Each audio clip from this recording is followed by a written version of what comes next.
Le concept de light graph, il existe depuis l'invention de la photographie. Voilà. Tout simplement. Moi, je vois ça comme une chorégraphie.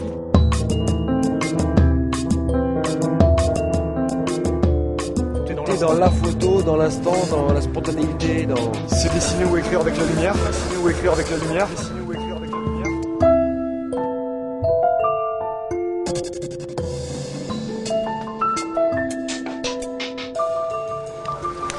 Voilà le matériel utilisé. Écrire avec la lumière, le sens premier du mot photographie. Cette étymologie, un collectif de créateurs a décidé de l'appliquer au pied de la lettre. Leur art se nomme le light graph. Je te donne le board card. Avance un tout petit peu. Tout le monde a déjà vu les phares des voitures qui se baladent, qui laissent des traînées de lumière sur la photographie.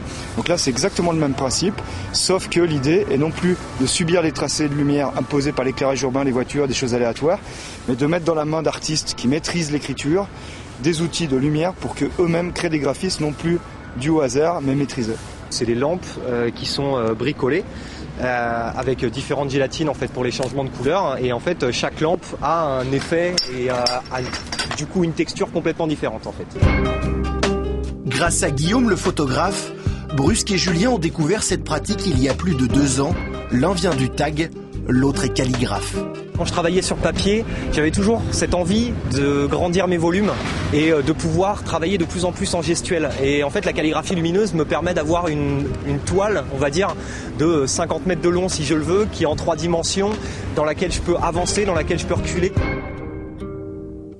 En son temps, Pablo Picasso s'était intéressé au light graph. Aujourd'hui, ce collectif lyonnais lui donne pour la première fois en public ses lettres de lumière.